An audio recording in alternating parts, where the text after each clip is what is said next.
Good morning po sa lahat mga katraps. May bagong araw, panibagong vlog na naman tayo. Yun nga, sakto yung pagkakasabog natin ng pataba kahapon. Umulan, nalusaw na yung pataba. Binububungan ni paring Carlo yung sitaw. Ito yung sitaw namin. Dito kami nag-grass cutter ngayon.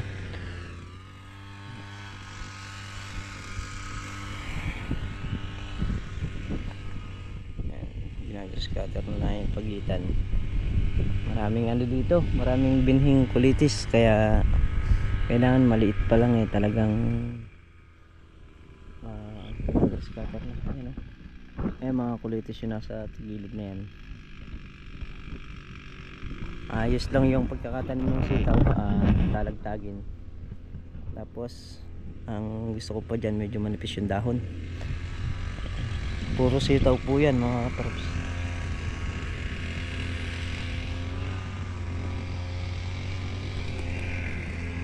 Tara pre, kape muna tayo. Bal na kailan dayos ba tayo? Isa, dalawa, tatlo, apat, lima, anim, pito. Itong dayos din tayo mga katrops.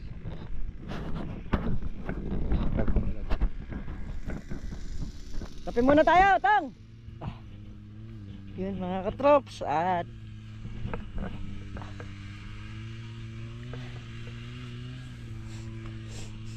ito na, mga grass cutter na po yan mga yan. Yan. Bali, na lang to. Ito na lang yung isang dayos na lang. Bukod dun sa pinasukan ni Meltong Vlog, ito na lang, isang dayos na lang na to. Yung hindi ko nag-grass cutter. Yan, okay na yan. Kanina dun tayo nag-umpisa papunta ron, tapos pabalik. At dito naman tayo nakalawas.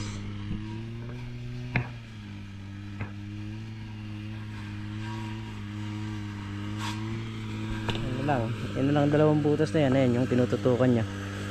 Paring Carlo, ayun, naglalagay ng tansi sa bubong kasi paakyatin sa taas yung sitaw.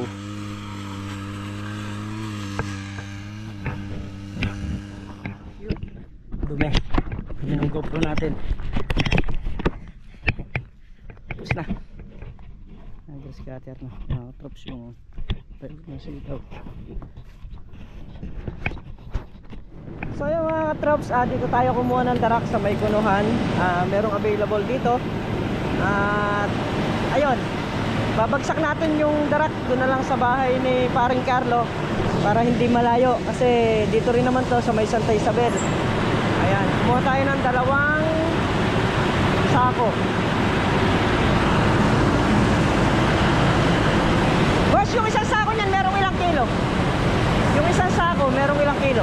50, titimpa ko rin yan. 50? Sige, dalawa. At yun nga, i-deliver na lang doon sa kay parang Carlo. Hihintay na lang daw natin doon. Doon na lang natin pababagsak. Doon na lang natin kukunin. Total, naka-pick up din naman yung kukuha. Ayun, pina-deliver ko na lang doon.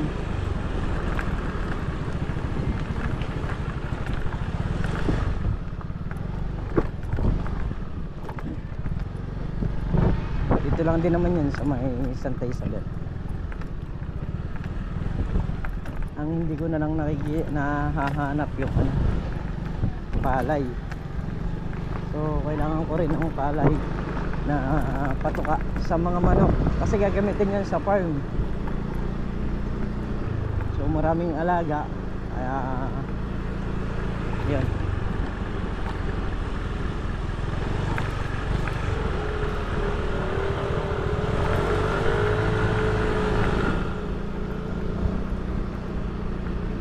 Hintay natin dito sa kila paring Carlo. So yan mga yan magbibidyoke. At meron daw siyang bisita, tulog gayon. Malamang magising na yan. So yan mga katrops, ito yung karugtong ng ating vlog. Ngayong araw nga po pala tayo kailangang mag-spray. Dahil nga po sa naglalabasa na ang bulaklak. ito yung time sa kalamansi na magastos, dahil pagitan isang araw lang nag-i-spray.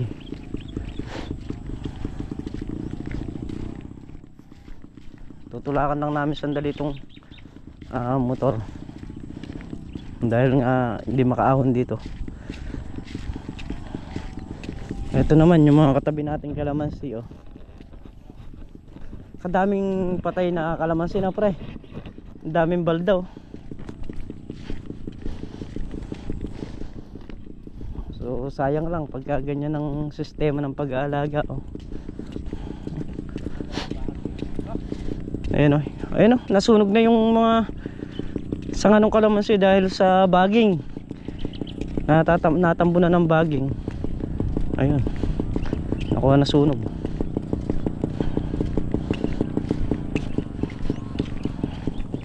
So yung mga katraps, tayo magkakarga ng tubig sa drum at tayo mag-i-spray ngayong araw dahil nga sa nakaputok na yung bulaklak sa kanyang mga kilikili. Ayan.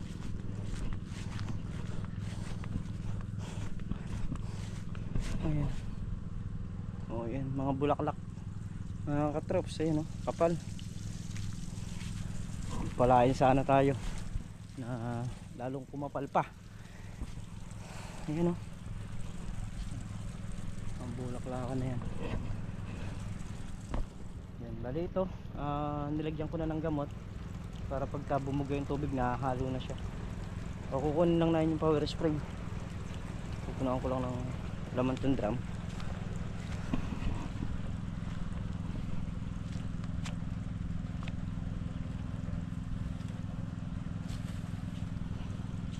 Ito na.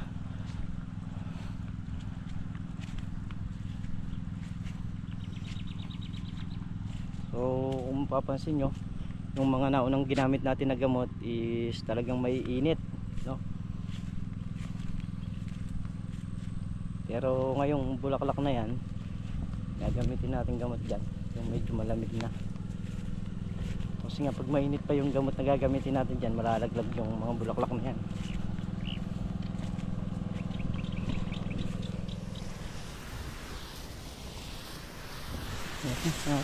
Spray tayo. Start na. Start na lang pag-spray.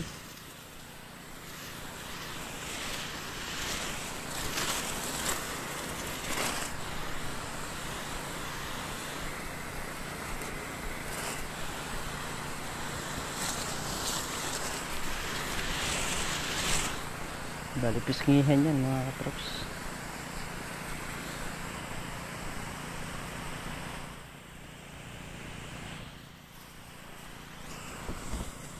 Ayan mga katrops, nangangalahati na tayo.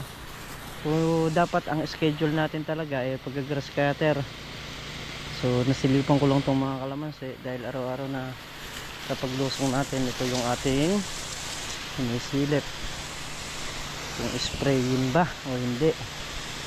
So nakita ko kanina na sprayin siya dahil maga yung kanyang mga sulukan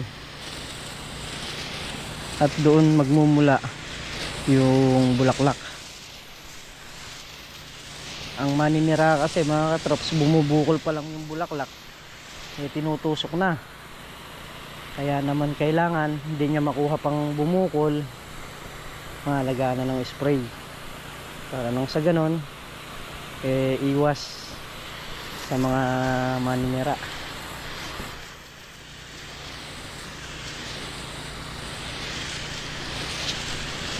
Papansin nyo, ilang araw na rin tayong sunod-sunod nang nag-i-spray dyan dahil nga naalagaan na nga natin ng spray para magdire-diretso na yung pamumunga nya.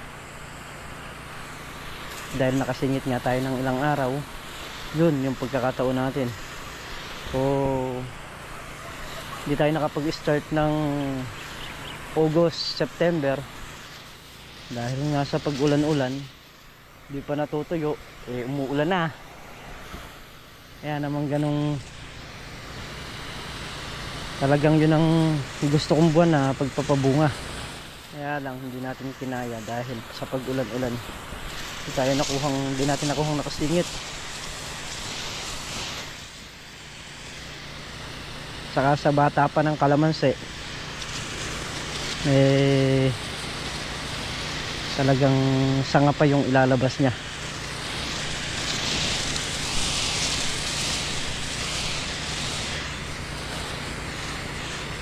Ayan, ngayon pa lang siya naglalabas ng bulaklakan.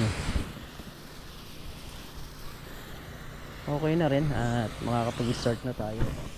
Nang sa ganun makabawi sa mga gastusin dito sa farm.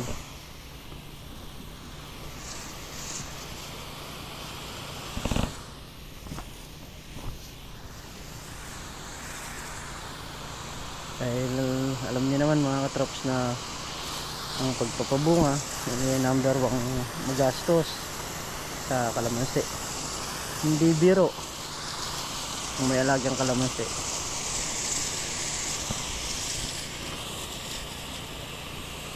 Hindi rin biro ang gasto dahil nga sa pagitan isang araw nag-i-spray ka na lang ng halagang 2,000.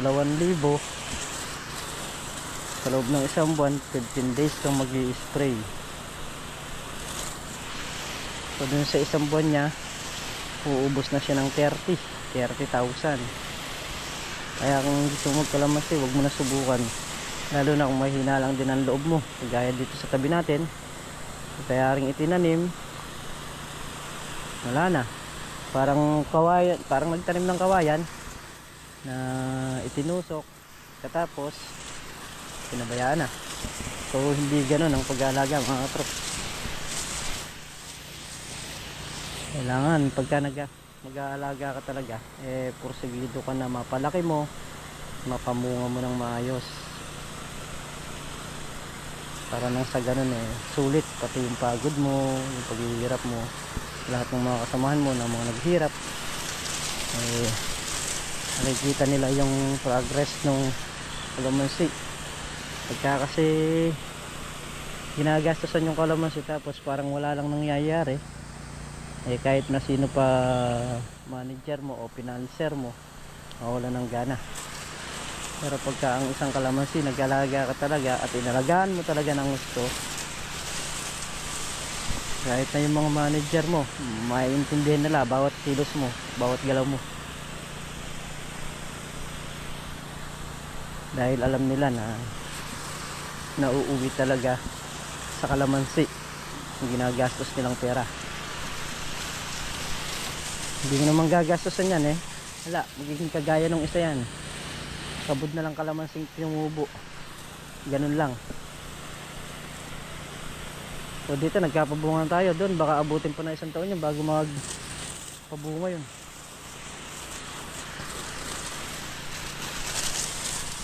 Marami tayong mga nakakasabay na tumanim, pero talagang hindi naman sa kinukuha ko yung ating tanim, mas lamang na lamang talaga. Kahit doon sa may tabi ng daan doon, kasabay din natin tumanim yun. Ang alam nyo ba mga trops kung magkano yung punlang binili nila? 200 isang puno. O gaano kamahal yung kalamansi nilang binili na marami ng sanga nung itinanim nila. Pero ngayon ganun pa rin, dahil nga pag-aalaga mga trops. Hindi po pwede yung magtanim ka lang wala na, hahayaan mo na. Kailangan yan ng alaga, patubig, spray, pataba, etc etc. Lahat ng kaya mong pabulas sa kalamansi gagawin mo hanggat bata, kasi pag tanda nyan wala na. Kagaya nun, mahihirapan ka na magpabulas pagka yung puno ng kalamansi maliit pa pero maedad na.